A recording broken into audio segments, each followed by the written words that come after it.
In 2020, the NFL lost some of its finest. We'll remember them always. Give me 18 inches of daylight. That's all I need. Gale Sayers was more than a running back. He was an icon. The Kansas Comet flashed through the game in a meteoric career as brilliant as it was brief. He had moves no one had ever seen before, and no one has seen since. Sam Wyche was one of a kind too. A high-energy head coach, quick with a quip, and utterly honest. You got somebody fresh you can put in. If you got anybody fresh, even if they're bad, listen to the roar of this crowd if this doesn't work. Don Shula always seemed to make the right call. He had the hardware and the memories to prove it. I think I've only had 2 opportunities in my coaching career to be carried off the field, and one was winning the Super Bowl, the perfect season, and the other one was breaking George Halas's record of winning the most games. So those are 2 rides that I'll never forget.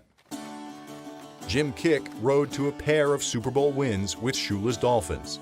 A bruising runner who knew how to work the body. He's like Muhammad Ali in tights. You don't want to be in there. Kick is going to clean your clock.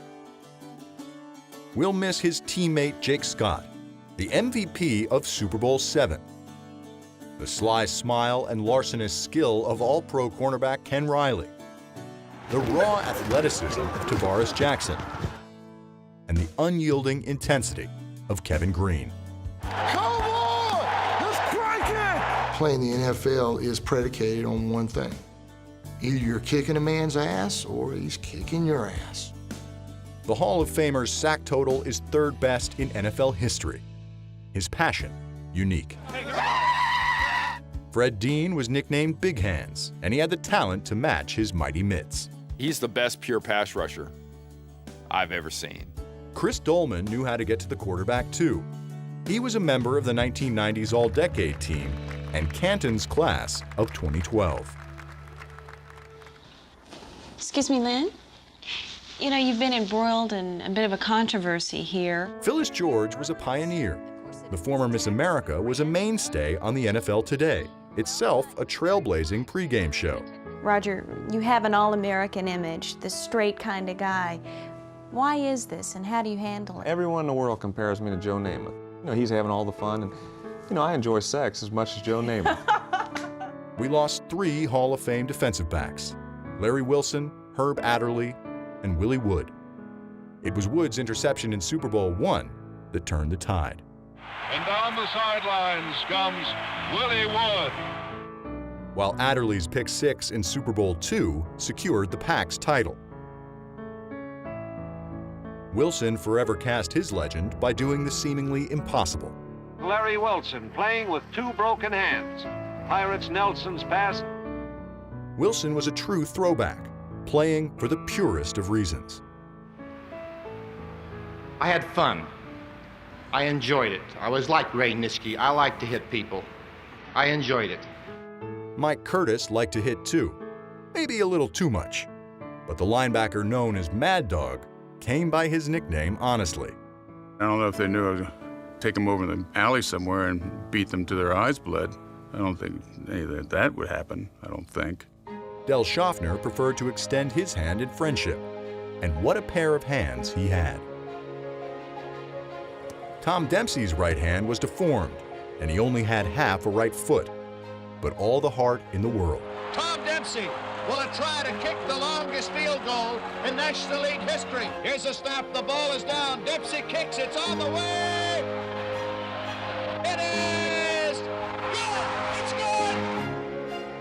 Paul Hornung was the golden boy of football's golden age. A true triple threat, he set a scoring record that stood for 4.5 decades. 176 points scored in a single season. I've been very, very lucky, you know, so my epitaph will be I've gone through life on a scholarship.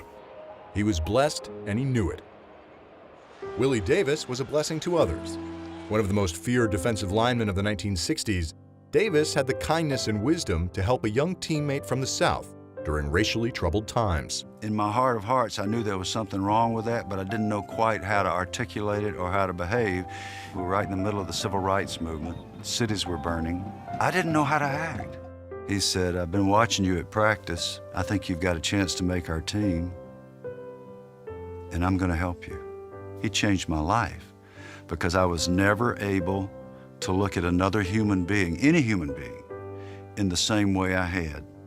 It was an unexpected, undeserved, unrewarded act of kindness by a great leader and a great man. If you got Willie Davis, nobody can beat you. Bobby Mitchell knew about racism too. For 3 years in Cleveland, he helped power the game's best running attack, only to be traded to the all-white team in Washington, where breaking the color barrier came as a heavy burden. I was a shining light, as I was what they had been waiting for. Therefore, I could make no mistakes. I had to be the perfect Superman each game. If he wasn't perfect, he was close. He led the NFL in receptions one season and receiving yards twice. And the Hall of Famer never stopped fighting the good fight. A real sparkler and sweet revenge for Bobby Mitchell. My life has been so extraordinary, so beautiful. I would like for it to be just written right under me, right under my chest. The struggle was worth it. I wouldn't change a thing.